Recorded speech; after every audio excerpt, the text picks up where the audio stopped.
Hello everyone, welcome to one online study point.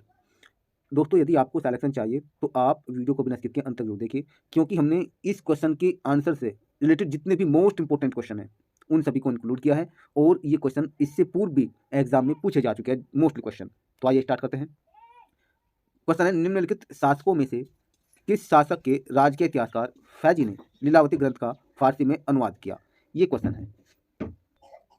Option दिए हुए हैं Akbar, option number 2 Sher Shah Suri, option number 3 Alauddin Khilji, option number 4 Jahangir. तो आपको बता दें, अकबर के दरबार में जो है राजकीय इतिहासकार फैजी थे, और फैजी ने ही लीलावती ग्रंथ का अनुवाद जो है फारसी में किया। ऑप्शन तो एक के साथ में जाएगा, ऑप्शन 1 के साथ में। लेकिन आपको ये भी बता दें, लीलावती जो ग्रंथ है इसके लेखक कौन है?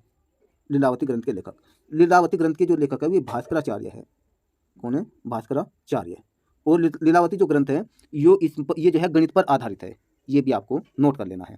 अब आइए हम इस क्वेश्चन का जो आंसर है अकबर, इससे रिलेटेड सभी क्वेश्चनों को जान लेते हैं। पॉइंट टू पॉइंट लिखा गया है, आप साथ साथ नोट करते जाइए। अकबर का कार्यकाल 1556 से 1605 ईस्वी तक का। अकबर जो शब्द है इसका अर्थ है महानतम।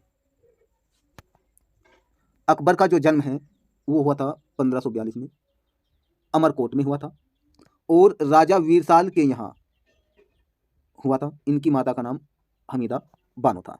ये आपको पॉइंट टू पॉइंट नोट कर लेना है।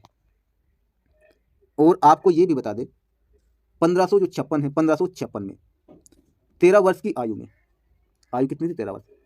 ये है कलानौर। कलानौर आपको ये लिख लेना है, कलानौर गुरदासपुर जो पंजाब में है, वहाँ इनका राज्याभिषेक हुआ। एग्जाम में प्रश्न पूछा जा चुका है। 1556 में 13 वर्ष की आयु में अकबर का राज्याभिषेक पंजाब के किस स्थान पर हुआ? तो आपको ये हर तरह से क्वेश्चन बन सकते हैं इसमें, ये पॉइंट टू पॉइंट आपको नोट कर लेना है। नेक्स्ट जो है क्वेश्चन है, अकबर को किसका संरक्षण था? तो आपको ये भी नोट करना है, 1560 ईस्वी तक बैरम खां का जो संरक्षण था उसमें अकबर ने शासन किया, यानी बैरम खान के संरक्षण में अकबर ने शासन किया है। ये भी आपको नोट कर लेना है।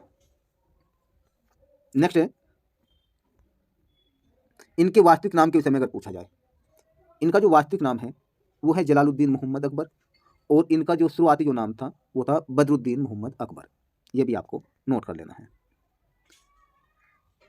हरकाबाई या जोधाबाई इनकी पत्नी का नाम था, और इनका जो प्रसिद्ध नाम है अकबर का वो अकबर महान है। ये भी आपको नोट कर लेना है। इनके 3 पुत्र थे, सलीम, दानियाल और मुराद। 1562 में आमेर का युद्ध हुआ था, और राजा भारमल अकबर के बीच हुआ। ये हम आपको पॉइंट टू पॉइंट बता रहे हैं, इसलिए आप पॉइंट टू पॉइंट नोट करते जाइए। एक भी क्वेश्चन ऐसा नहीं है जो मोस्ट इंपॉर्टेंट ना हो। 1571 में अकबर ने गुजरात पर विजय प्राप्त की, और गुजरात पर विजय प्राप्त करने के उपलक्ष्य में ही 1572 ईस्वी में इन्होंने जो है फतेहपुर सीकरी, ये बुलंद जो दरवाजा है, ये बुलंद दरवाजा बनवाया, और फतेहपुर सीकरी नगर की स्थापना कर राजधानी भी बनाया। ये भी आपको नोट कर लेना है। बुलंद दरवाजा किसने बनाया? महान अकबर ने बनाया। किस उपलक्ष्य में बनवाया है? गुजरात राज्य की जीत के उपलक्ष्य में। और फतेहपुर सीकरी नगर की स्थापना भी अकबर ने ही की है। और आगरा से राजधानी स्थानांतरित करके फतेहपुर सीकरी को ही अकबर ने राजधानी बनाया था। ये भी आपको नोट कर लेना है। हल्दी घाटी का युद्ध कब हुआ? 1576 में हुआ। किन के बीच हुआ? महाराणा प्रताप और अकबर के सेनापति मान सिंह के बीच में हुआ। इसका कोई निर्णय नहीं, बराबर की टक्कर थी। ये भी आपको नोट कर लेना है। 1556 है, इसमें पानीपत का दूसरा युद्ध हुआ। किसके बीच हुआ? हेमू विक्रमादित्य और अकबर के बीच। इसमें जो पराजय हुई थी, हेमू विक्रमादित्य की पराजय हुई थी। ये भी आपको नोट कर लेना है। अकबर ने अपनी जो राजधानी स्थानांतरित की थी वो लाहौर में स्थानांतरित की थी, 1585 में की थी, जल की कमी के कारण। एग्जाम में ये क्वेश्चन भी पूछे जा चुके हैं, राजपूत किस युद्ध नीति में माहिर थे? ये गुरिल्ला युद्ध, ये गुरिल्ला है, यहाँ जो लिख रहा है तो ये है गुरिल्ला। गुरिल्ला युद्ध पद्धति में वे माहिर थे। और अकबर की और कौन कौन सी उदार नीतियां रही? दास प्रथा का अंत अकबर ने करा। हरम दल से मुक्ति 1562 में, ये भी आपको नोट कर लेना है। अकबर की हरम दल से मुक्ति कब हुई? 1562 में हुई। तीर्थ यात्रा जो कर है ये समाप्त किया अकबर ने किया। कब किया था? 1563 में। ये भी आपको नोट कर लेना है। जजिया कर जो समाप्त किया अकबर ने वो 1564 में किया। नोट करते जाइए, एक एक पॉइंट को आप नोट करते जाइए। फतेहपुर सीकरी में ही अकबर ने इबादत खाने की स्थापना की थी और 1575 ईस्वी में की। 1575 ईस्वी में फतेहपुर सीकरी में इबादत खाने की स्थापना की। अकबर ने नया धर्म चलाया और उसका नाम था दीन ए इलाही या तौहीद ए इलाही। कब चला था? 1582 में। ये भी आपको नोट कर लेना है। आपको नेक्स्ट ये भी टॉपिक नोट कर लेना है, हर एक क्वेश्चन को आप नोट करते जाइए। महेश दास, जिसे बीरबल के नाम से जाना जाता था, ये एकमात्र हिंदू था जिन्होंने दीन ए इलाही जो धर्म है इसे माना। ये भी आपको नोट कर लेना है। अब नेक्स्ट ये जो वित्तीय जो अधिकारी था अकबर के दरबार में, उसे क्या कहा जाता था? वित्तीय अधिकारी को दीवान कहा जाता था। सैनिक वेतन जो अधिकारी होता था उसे बख्शी कहा जाता था। जो सैनिकों का वेतन अधिकारी था उसे बख्शी कहा जाता था। धार्मिक कार्यों का जो मंत्री था उसे क्या कहा जाता था? सदर। जो धार्मिक कार्य होते थे उसके मंत्री को सदर कहते थे अकबर के काल में। फौजदार सेना नायक को कहते थे। ये भी आपको नोट कर लेना है। नगर का पुलिस अधिकारी कौन होता था? नगर का जो पुलिस अधिकारी होता था वो कोतवाल होता था। मनसबदार प्रशासन का आधार था, यानी प्रशासन व्यवस्था कैसी थी? मनसबदार प्रशासन व्यवस्था थी। नोट करते जाइए। मनसबदार का अर्थ क्या था? मनसबदार का जो अर्थ था सरकारी पद या हैसियत रखने वाला कोई भी व्यक्ति, जिसके पास कोई भी सरकारी पद या सरकारी हैसियत, ये मनसबदार का अर्थ था। मनसबदार की जो है 33 वर्ग थे और 3 श्रेणियां थी। ये भी आपको नोट कर लेना है। पद और वेतन का जो निर्धारण है वो जात श्रेणी की संख्या पर निर्भर था कि किसे क्या पद देना है, कितना वेतन देना है। इसका निर्धारण जो जात श्रेणी थी उस पर निर्भर था। सवार जो श्रेणी है उसमें सैनिकों की जो जिम्मेदारियां है वो दर्शाई जाती है। सवार श्रेणी में सैनिकों की जिम्मेदारियां दर्शाई जाती हैं। और उस समय क्या था? वेतन के बदले, यानी जैसे आज रुपए या रुपए का प्रचलन है, तो उस समय वेतन के बदले जागीर का प्रबंध था, जागीर दी जाती थी। अकबर ने कौन सी नीति अपनाई? अकबर ने सुलह ए कुल या सर्वत्र शांति की नीति अपनाई। एग्जाम में पूछा जा चुका है प्रश्न भी। एकमात्र हिंदू दरबारी अकबर के जो है कौन सम्मिलित थे? बीरबल। नेक्स्ट जो है 1583 में इलाही संवत की शुरुआत की। एग्जाम में पूछा जा चुका है। इलाही संवत की शुरुआत किसने की? अकबर ने। कब की? 1583 में। प्रयाग का नाम बदलकर इलाहाबाद रखा किसने? वो भी अकबर ने रखा है। साम्राज्य के बटे हुए जो प्रांत हैं उन्हें क्या कहा जाता था? अकबर के काल में जो साम्राज्य बटे हुए थे उनके प्रांतों को क्या कहा जाता था? सूबा कहा जाता था, सूबा। अकबर के जो राजस्व मंत्री थे वे कौन थे? टोडरमल। आपको ये भी नोट कर लेना है। अकबर के राजस्व मंत्री टोडरमल थे।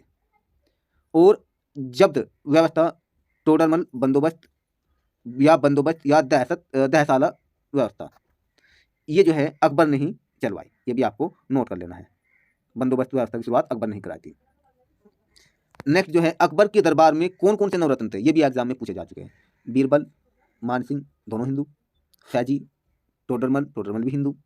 अब्दुल रहीम, खाने खाना, अब्दुल अब्दुल फजल, ये अबुल फजल है, अबुल फजल, तानसेन, भगवान दास, मुल्ला दो प्याजा, ये अकबर के नवरत्न थे।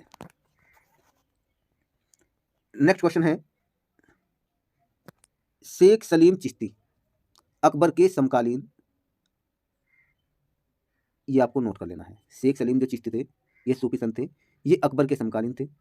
और शेख सलीम चिश्ती का जो मकबरा है वो कहाँ है? वो फतेहपुर सीकरी में है। ये भी आपको नोट कर लेना है। 1584 ईस्वी में हिजरी संघ के स्थान पर इन्होंने 100 वर्ष चलाया। हिजरी संघ या हिजरी संवत, इसके स्थान पर कौन सा वर्ष चलाया? 100 वर्ष। 100 वर्ष की शुरुआत किसने की थी? अकबर ने। कब की थी? 1584 में। किसके स्थान पर? हिजरी संघ के स्थान पर। तुलादान, झरोखा दर्शन और तिलक लगाने की प्रथा का प्रचलन भी किसने किया? अकबर ने। मापन की नई इकाई गज ए इलाही, जिसमें 41 इकाइयां होती थी, ये भी अकबर ने ही अपनाई।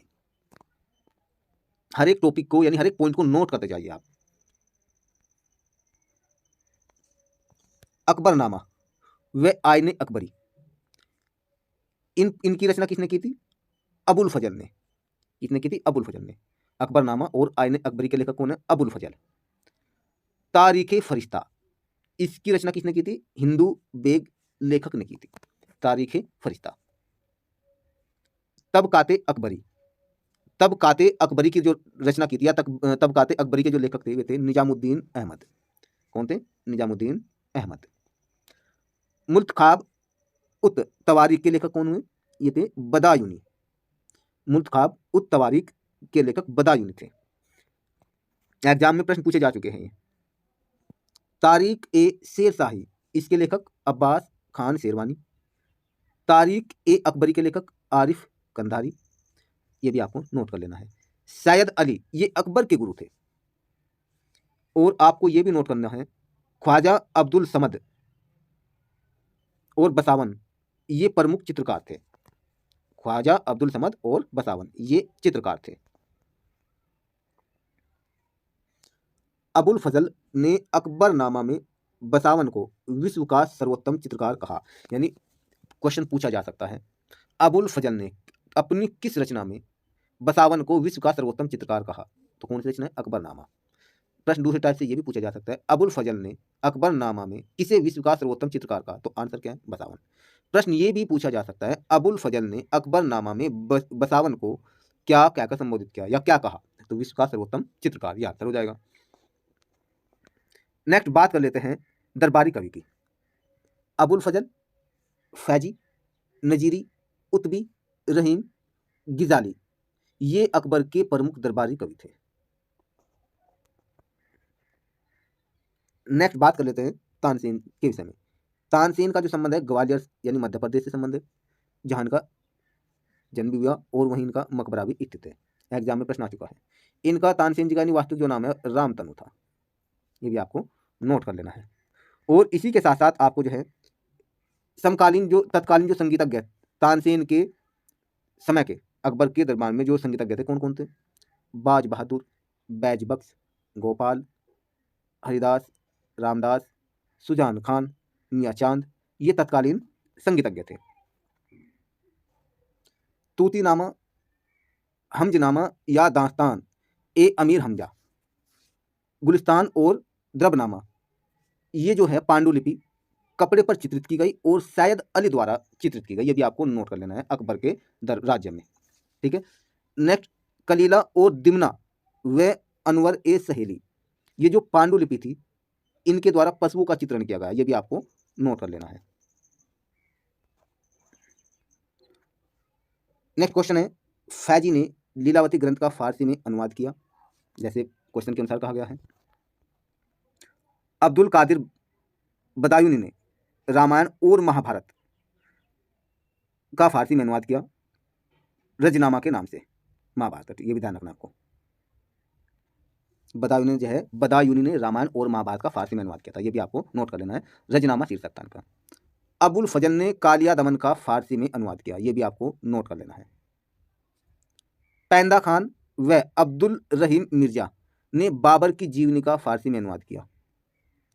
हर एक पॉइंट को आपको नोट कर लेना है, हर एक पॉइंट जो अलग अलग कलर में हमने लिखा हुआ है वो हर एक क्वेश्चन है, ये भी आपको ध्यान रखना है।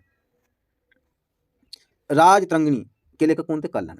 और इसका फारसी में अनुवाद किसने किया था? मुला मोहम्मद ने, यानी मुल्ला मोहम्मद ने, ये भी आपको नोट कर लेना है। नल दमयंती का ये है फौजी लिखा हुआ है, फैजी द्वारा अनुवाद किया गया। नल दमयंती का फैजी द्वारा अनुवाद किया गया था फारसी भाषा में। पंचतंत्र विष्णु शर्मा के जो लेखक है इसके, पंचतंत्र का जो है फारसी में अनुवाद किसने किया? अबुल फजल ने। मुगलों का इतिहास किसने लिखा? मुगलों का इतिहास जो है फैजी के छोटे भाई अबुल फजल ने लिखा था, ये भी आपको नोट कर लेना है। मुगलों का जो इतिहास लिखा गया वो 3 जिल्दों में लिखा गया था और शीर्षक था अकबरनामा। 7 वर्ष में ये पूरा हुआ, ये भी आपको नोट कर लेना है।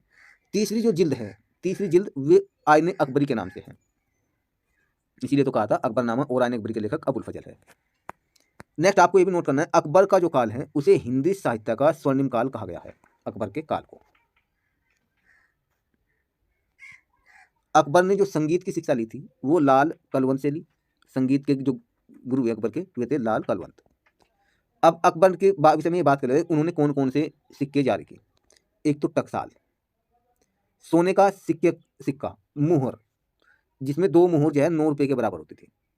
एक सिक्का उन्होंने किया है संशब, ये संशब है, संशब ये सोने का 10 तोले का सिक्का था। संशब जो सिक्का है ये भी अकबर ने ही जारी किया। इलाही सिक्का, ये भी अकबर ने जारी किया। जलाली सिक्का अकबर द्वारा जारी किया गया था, ये चांदी का सिक्का था। दम, दम जो सिक्का है ये तांबे का सिक्का था और ये रुपए का 40वां भाग था। ये भी आपको नोट कर लेना है, अकबर द्वारा ही जारी किया गया। अकबर ने ही जो है राम और सीता की मूर्ति वाले सिक्के जारी किए, जिसमें देवनागरी लिपि में, कौन सी लिपि में, देवनागरी लिपि में राम और सीता लिखवाया। ये भी आपको नोट कर लेना है। अकबर, ये जो है अकबर के सोने के सिक्के पर एक तरफ तो बाज, अकबर ने एक सिक्का ऐसा भी चलाया तो जिसपे एक तरफ तो बाज, दूसरी ओर टकसाल का नाम और ढालने की तिथि लिखवाई अकबर ने। टकसाल जो मुद्रा बनाते हैं। नेक्स्ट है अबुल फजल, किससे प्रभावित थे? अबुल फजल जो है ईरानी जो सूफी शिहाबुद्दीन सुहरावर्दी के विचार से प्रभावित थे। ये भी आपको नोट कर लेना है। तानसेन के गुरु कौन थे? वे हरिदास थे। और सूफी मोहम्मद गौस, ये तानसेन के आध्यात्मिक गुरु थे। ये भी आपको नोट कर लेना है। सूफी मोहम्मद गौस, सूफी, ये तानसेन के आध्यात्मिक गुरु थे। तानसेन और हरिदास किस शैली के गायक थे? ध्रुपद शैली के। एग्जाम में इनमें मोस्टली क्वेश्चन पूछे जा चुके हैं जितने भी अब तक हमने बताए, चाहे आपका एसएससी का हो, चाहे आपका जो है एसएससी कोई भी लेवल का हो, एमटीएस हो, सीजीएल हो, सीएचएसएल हो, आपका यूपी ट्रिपल एससी का एलडीसी हो, यूडीसी हो, आईएएस हो, पीसीएस हो, कोई भी एग्जाम आप कराओ तो इनमें मोस्टली क्वेश्चन पूछे जा चुके हैं। नेक्स्ट, रैयतवाड़ी जो भूमि है इसकी राजस्व प्रणाली का संस्थापक कौन है? टोडरमल। अब नेक्स्ट बात करते हैं, अकबर की मृत्यु कब हुई? 1605 में हुई। और अकबर के मकबरे का निर्माण किसने कराया? जहांगीर द्वारा कराया गया, आगरा के निकट कराया और सिकंदरा नामक स्थान पर कराया गया। तो ये कुछ मोस्ट इंपोर्टेंट क्वेश्चन थे दोस्तों। आशा करते हैं आपको वीडियो अच्छी लगी हो। यदि आपको वीडियो अच्छी लगे तो आप लाइक करना, अगर वीडियो आपको अच्छी नहीं लगे तो आप डिसलाइक करना। यदि आपका कोई सुझाव हो तो आप हमें कमेंट बॉक्स में जरूर बताइए, हम आपको जो सुझाव है उसे फॉलो जरूर करेंगे। फिर मिलते हैं नई वीडियो नए कंटेंट के साथ। जय हिंद।